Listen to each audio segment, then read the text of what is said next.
Yeah, literally. Okay, Yeah, amazing. we don't have to have a hard start. We've been going around in this park trying to find a spot to But record. this is a beautiful spot. The Beautiful palace spot. behind us. Absolutely.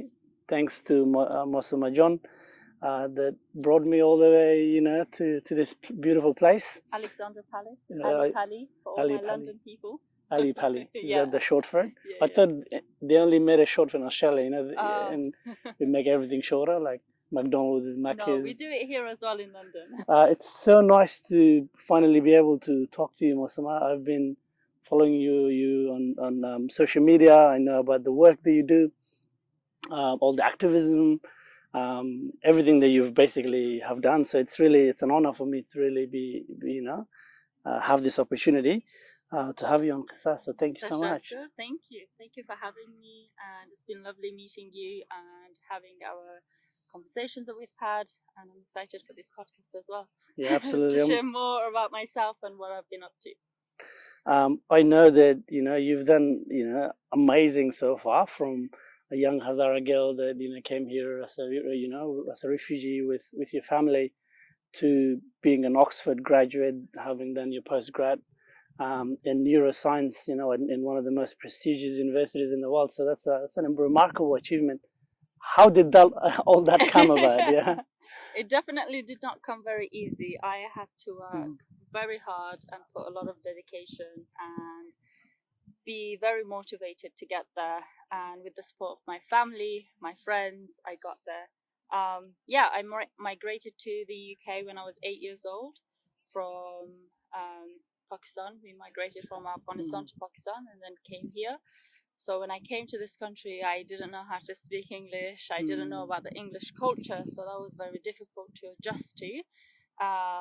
But soon I got the hang of the UK, the British culture, the language. Made a lot of friends, and me being quite resilient as a person and confident and outspoken, that made it easier for me to adjust and learn the language, pick up a lot of new skills and habits. In terms of education, my parents, my family, they're very pro education. Go get your education, go to the highest level as you can, as long as you have the passion for it, the dedication for it, and if that's the route that you want to take. So having the support from my family and the flexibility as well really made it easy for me in a way to go through the academic route. And education in secondary school, sixth form, was difficult due to language barriers, but I got through it. Did you guys have to go through a language school when you get here at the beginning? No, I went straight into primary school. That must have been harder. Yeah, right? so when I started mid-year 4, a lot of the students knew exactly what subjects they were doing and what the context of those subjects were, but I didn't, just because of the language. The only one I knew was maths, and I was quite good at maths in Afghanistan as well. It's the same. Exactly. I was counting in Farsi, I was doing my calculations in Farsi, and I would speak out loud when I'm doing my calculations, and the students around me, they were like, "What is Masuma saying? What is she doing?" I'm just like, literally Zarb Zubani. That's amazing. Yeah. And so primary school, then you go to secondary, and then university after that, right? No, sixth form, which is equivalent to year 12 and 13, where you do your A levels, and after that, then you go to your undergraduate degree. Right. Yeah. And to get to undergraduate, do you have to pass through an exam, or is it? Yeah, so you have to have 3 A levels, and depending what course you are doing, of course, there's certain grade criteria as well. And for my undergrad, I decided to do psychology at Bangor University, and that kind of required quite good grades, of course, because it was one of the top universities for psychology. And I really enjoyed my experience there. So Bangor University is located in North Wales. So we're surrounded by nature, by waterfalls, Snowdonia, beautiful scenery, and academically it was an amazing experience too. That's amazing. So you're raised in Birmingham, Birmingham, yes. and so for uni you moved to Yeah, Wales. I moved to Wales. How far is that from Birmingham? It's like 3.5 hours drive. Right. Yeah. How was that like being away from the family for the first time? It was quite a challenge to persuade my family to allow me to move, because I'm the oldest child, daughter in the family. So my parents have never experienced a daughter from the family moving out for university. So it's quite challenging to explain to them, hey, I'm moving out for my education so I can improve, so I can have better opportunities for my future and gain that experience. I won't have that experience if I live at home and go to university that's 20 minutes away from our home. So having a really good argument and standpoint and explaining that to my family in a very mature way made them realize, yeah, Masuma knows what she's doing. She's well prepared, and if she can convince us, then she can convince anyone. Yeah, that's amazing. So yeah, having that mature conversation and actually sitting down and talking to them through the process was really good. That's amazing. So and the fact that your parents are so supportive of education must have made it easier to actually convince them as well. Yeah. So three years at uni undergraduate? Yeah, 3 years. And then did you have a break after, or no, straight into I masters? went straight into my masters. Wow. I would recommend taking a break, especially if you're going to go to Oxford.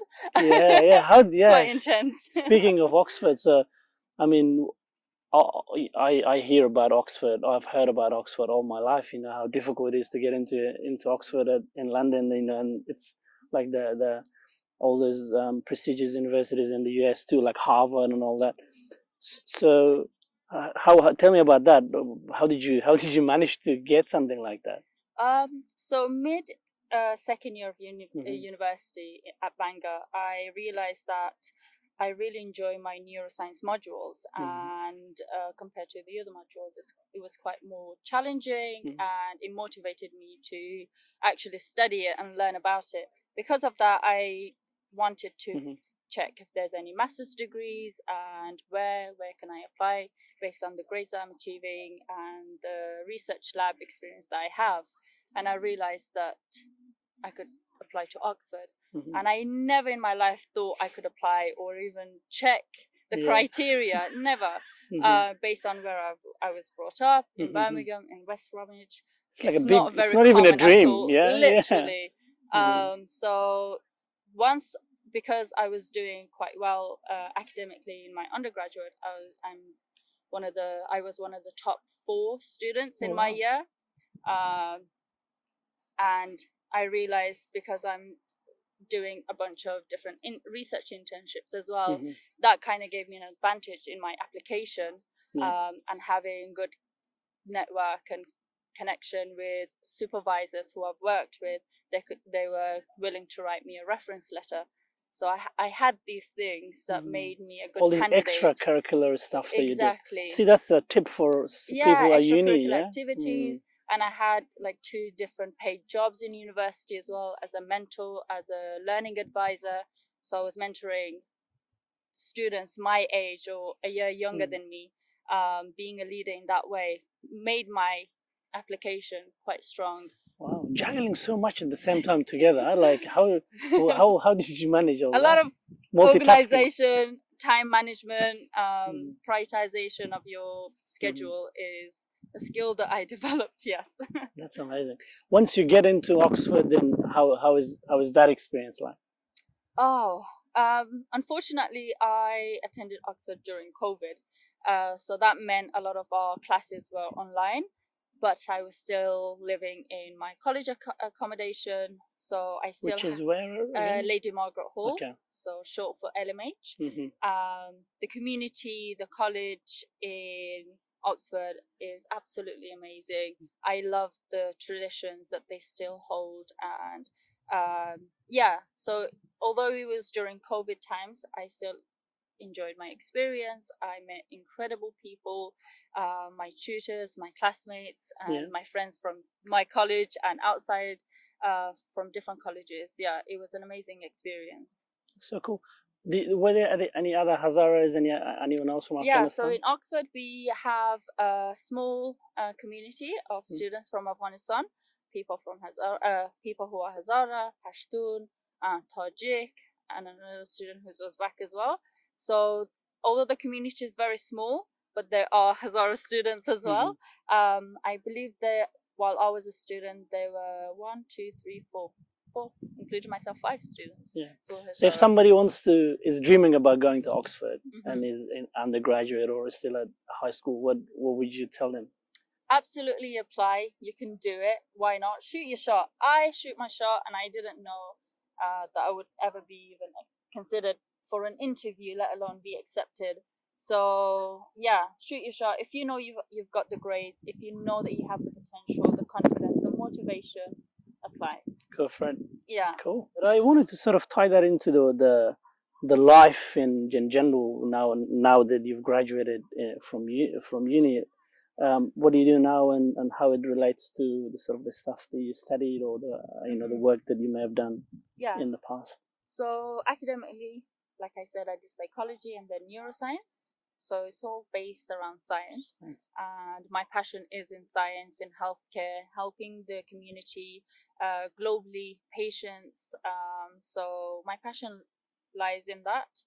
And I wanted to pursue my career within science, not so much academically. My initial plan was to do my PhD in Oxford. But I didn't find a particular topic that I was passionate about to do a PhD in. Because of that, I had to be real with myself that I did not particularly wanted to pursue that life, but I still wanted to remain within science. So then I discovered the business side, the corporate side of science, where I could develop my career and I could have a quite good life-work balance as well. That's where I looked into different roles within science. But yeah, and business. Your education, did that help you in any way, or now that you are in the workforce? Yeah, so completing your higher education not only prepares you academically, but there are so many other experiences that you learn about yourself and how to manage yourself and how to socialize and network and communicate. And these are the experiences that have led me where I am with my job right now. I learned how to be confident with approaching people, going out of my way to communicate and public speaking, presenting, organization skills. Like I said, these are experiences that you develop during academia. And so right now I'm a manager for a medical science company, and I manage a bunch of projects, and that requires a lot of organization skills, prioritization, communication, leadership. And these are skills that I developed during my academic experience, as well as the roles that I had during academia. Right, and I'm sure that the science knowledge comes handy as well, because it is in the science industry. The projects that we manage are all science-based, oncology. So we manage projects with various different topics within science. Right. So cool. What I was going to also kind of tie this into is the challenges that we all face as migrants when we come to the West. I mean, I grew up in Australia, and it wasn't easy to go through all the challenges that the society presents. I mean, I was speaking. We had a very interesting person on the podcast who was talking about the loss of identity that happens in a lot of people when they migrate to a country. They're kind of unsure as to where they belong, where they come from. It's because of the torture, and it's because of those harsh experiences that people have, not just overseas before they come here, but also once they are in these societies. It's not necessarily easy. So tell me about some of those challenges that you experienced, if you did, and how you overcame it as a child when you were in primary school, and when you're in high school, when you go to uni, and now in the workforce. Has that changed at all? I think identity crisis is one of the things that a lot of migrants experience. Absolutely, and I am one of those people where through primary school, through high school, even university, I was struggling to understand who I am, because I was born and raised in Afghanistan, but I'm also being raised in the UK. So I had to find this balance of understanding my culture and appreciating it and being a Hazara girl, but living in the UK. My friends are all international and from different backgrounds. And I'm from Afghanistan. My family, they're quite traditional conservative. So living in the UK, being brought up in the UK was challenging in terms of, for example, like in secondary school, my friends would have house parties or gatherings and sleepovers, and I would get invited to them by my parents because them being quite traditional and conservative. For them, it was very difficult to understand the concept of that. So persuading them and trying to talk them through this and educate them as well about this culture of being in the UK was challenging in that regards, where I had to understand, like, okay, where do I stand as a girl from Afghanistan, as a Hazara girl in a family who's quite traditional conservative, but also have my own ways of living in the UK as well and adjusting in my environment. Yes, such a good point, because like you said, identity crisis, right? So as people who have come from a traditional background, traditional families, those values are embedded in us, no matter how westernized we become or how long we live here. And then on top of that, we develop new values here, and juggling between those and finding a common ground takes a lot of the times you question if you're doing something wrong, if you're at fault, that you have these new westernized values and perspectives, because you constantly question yourself, like, I'm Hazara, I'm from Afghanistan, should I live this way, should I think this way? But it's very natural to have these thoughts, and it's difficult to get through it, but having a good supportive system, your family being quite understanding, your friends being supportive and there for you, and experiencing similar things, you kind of talk through it, you give each other hope and that support to, you're doing the best that you can. And we live in this society, in this new environment where we have to adjust, and as long as you have good intentions and good morals and values, it doesn't matter. Second that for sure. In terms of the challenges that you think, because we have been here, you've been here quite a long time, and I've lived in Australia for 12-13 years, so things have changed for me. The challenges that were there 10 years ago, 5 years ago even, is no longer there, but I'm sure there is continuously people who are continuously experiencing those challenges because there are new migrants coming in. So some of the challenges, as an activist, as someone that works with Afghan Hazara community in London here, what are some of the challenges that you now see that our generation, specifically young people, right?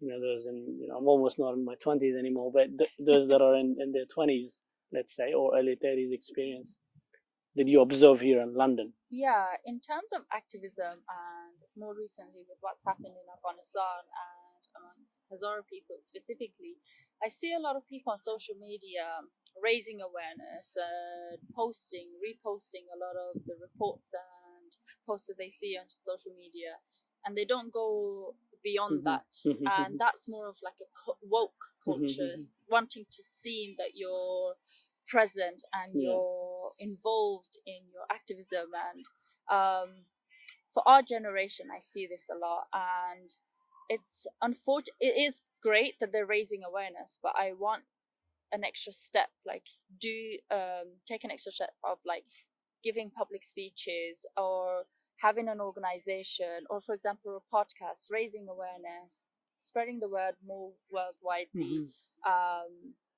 being in contact with families who are affected, helping them once they've migrated to the UK, having that more proactive approach to it rather than just reposting a story or a post and saying, I've done my bit. I think that's where the problem lies in everyday life in people.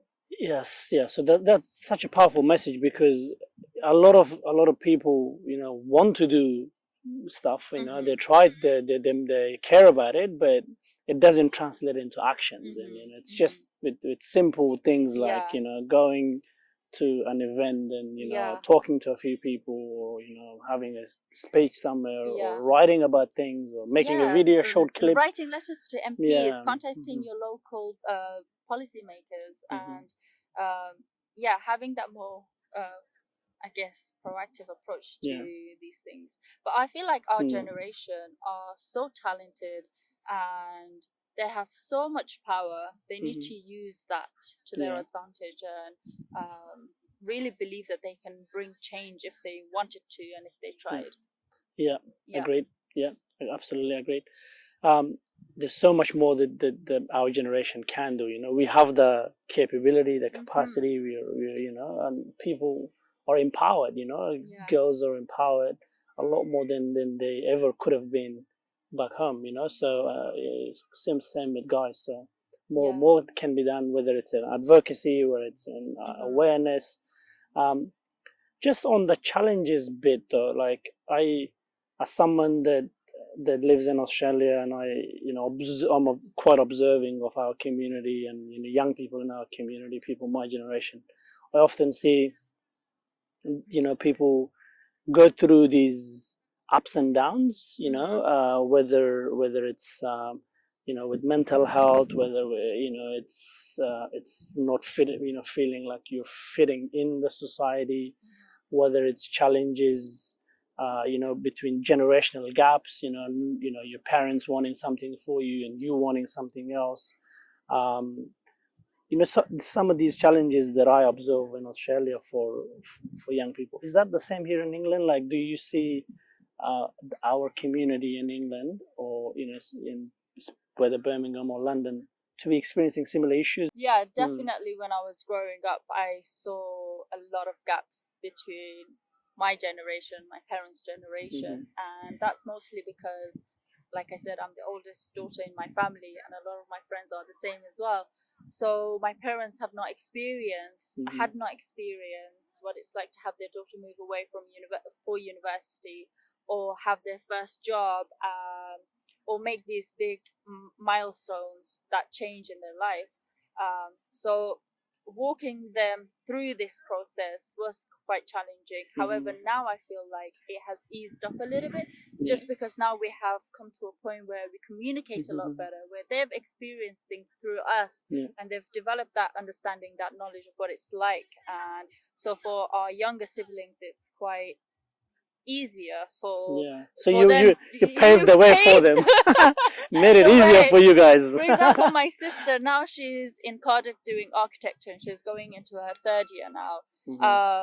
I did not see her struggle or have that difficult conversation with my parents. Hey, I want to move out for university. Whereas my parents were like, go, do your thing. We're proud of you. You've got this. Whereas with me, it was a different conversation.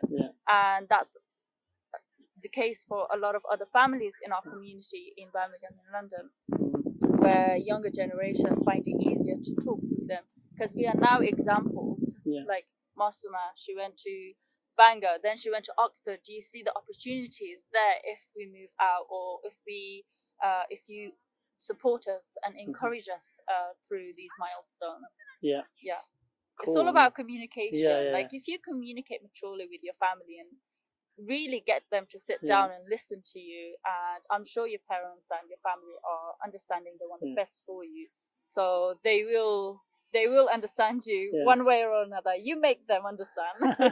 This topic that we often talk about on Kasai is really the barriers that I feel like that exist amongst Afghan and Hazara boys and girls in the West. Well, obviously in the East, that's a different story, but in the West even, like, I feel like it's not often that you have an opportunity where there's a bunch of girls and guys getting together and just getting to know each other and hanging out and spending time with each other and really understanding each other's mindset and way of thinking. And I feel like we're becoming more and more distant. There's often that I talk to girls and they're like, oh, all you Hazara guys are pretty more much distant. We're becoming more distant in terms of our way of thinking about life, right?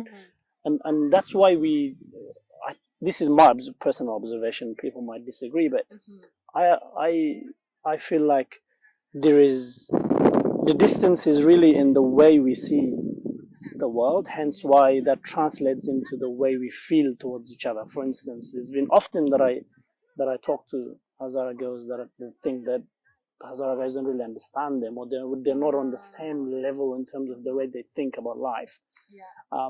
And sometimes that becomes an issue, because there's obviously people need to get to know each other. Even in terms of whether that leads to relationships and all that. So in terms of those barriers, what do you think? First of all, do you agree with my observation? Second, if you do, what is causing some of those barriers, you think? I don't agree with your observation somewhat. I don't think, for example, girls and boys or girls and guys becoming distant. I think through time they're becoming closer. Yeah. Just because we're more open-minded, we have this wider lens now to see what society is. As we grow older, we experience a lot of things, and we communicate. We develop friendships with lots of different people, and we have this understanding. Hey, this is just pure friendship. This person is very genuine, friendly, and has great energy. And by having different friendships with a variety of people, it becomes easier for you to make friends and have this connection with them. For example, with Afghan guys and girls or Hazara guys and girls in our community in Birmingham, through the past few years, I think we've become a lot more closer. Whereas in the beginning it was quite difficult, because our parents were like, no, boys on this side, girls on this side, you can't be friends, or people will talk, or people will think that there's something there when there is nothing there. And through the past few years, during mehmanis, gatherings, we would make jokes, we would play games, and that's where we slowly developed a friendship. And we understood, hey, you're the same as me. There is no difference but our gender. And why should that be a barrier from stopping us to getting to know each other? And once we understood that, our friendships developed, or we hang out quite regularly without our families, without our parents. Why? Because we appreciate each other, and we learn so much by sharing our stories and just talking. Hey, from a girl's perspective, we experience this. This is how it's been growing up with our family or within the community. And when the guys hear this, they were like, oh, we didn't know. Yes. We've been very chilled. We've had no responsibilities. Well, we've had this, that, and this. Mostly because we're girls. Our parents want to protect us. Our parents want to protect the reputation of the family. So we weren't allowed to do this, while you guys were free and you could do whatever. And once the guys heard this from us, they had much better understanding and sympathy for us, and had that extra respect of what we've been through and how difficult it is for us. And that emotionally matures the boys and develops our connection. Are you a saying lot more. Guys need more emotional intelligence? Yes, I'm not gonna lie. Yes, absolutely. So that's the clickbait that I was looking for. I do believe it is evident that guys they develop emotionally a lot later than girls. Yes. Is that your professional opinion, or? No, that is my lived experience and psychological experience too. Right. A lot of our people are afraid of the community and families talking behind their back and creating rumors that are not even there, right? And this is the barrier that's preventing friendships to be created. And I think having the confidence in yourself and literally not caring about what people are saying behind you is the first step. Because as long as you know yourself and you know your intentions and your family is on board with that, that's all you need to know. That's all you need. And from then onwards, you can be very comfortable talking to someone and knowing that, you're just trying to get to know someone and understand their side, share its stories, and just hang out, honestly. Yeah. I think just lastly, and if you've got any other message, I think it would be nice, because I mean, there's so much that we can talk about, sit here for hours and hours, but it's getting dark, and probably the video is not gonna be that great. So I wanted to ask you a message that you may have, because it was so powerful, the event that we went to last night. Just for the benefit of our audiences, there's an event called it was a reception in the honor of bravery, resilience, of Afghan women, and inspiration of women from Afghanistan. Absolutely, and there was amazing people who attended that event. Amazing young girls, women from Afghanistan and here in England, that got together, and supported by a lot of men as well. Amazing reception. Thanks for inviting me there. So I think it relates to that as well. This question that I have is a message to young Afghan girls, young Hazara girls that might be watching this, whether will be here, whether they will be in Afghanistan, Iran, or Pakistan, especially if there is any girl watching this from Afghanistan or listening to this. What message do you have to them? I think the message that I want to say definitely is that sympathy is great to have, as one of the speakers said yesterday, but I want the girls and women in Afghanistan to know that we are trying our best to support you, and we are so incredibly proud of what you are doing right now. And we don't understand exactly what you're going through. We don't, because we live here while you all live in Afghanistan. But I just want to say that I'm just so sad and so ashamed of what you guys are going through. But I'm so proud that you're battling through it. You're still remaining strong. And I'm in contact with a few Hazara girls. My family are still in Afghanistan, and they talk to me about how difficult it is mentally, not just being restricted from school and social activities, but mentally they're going through a lot as well because of these consequences. So yeah, to live through that every single day, day and night, is tough. I just want to say that I'm so proud. Just hang in there. I'm sure there is a solution for this. I have hope, and you should too. Inshallah, things will get better. Such a powerful message. This shall pass too, right? This shall pass too, yeah. Thanks so much. Any other message, any other thing you have, final say to anyone? I just want to say that the girls who are being brought up and raised outside of Afghanistan, and they are battling through a lot with family, with the community that they are being raised, and they are restricted, and they have this lack of confidence of where they want to be, how to battle through this identity crisis, is to truly sit down with yourself, understand who you are, what you want in life, what your goals are, what's your passion, and having that trust, that belief in yourself before you even say anything or do anything. Once you have that concrete confidence in yourself, then you can battle through anything in life, with your family, with your community, academically, professionally. So believe in yourself, have that confidence, and communicate with the people that are important to you, that don't understand where you stand in life. But yeah, never give up. Just keep going. That 1 month, 2 months difficulty will be worth a lifetime of happiness and comfortness and success in your life. That's amazing. I'm just sitting here getting inspired. I better stop, Awesome. Thank you so much, Masuma.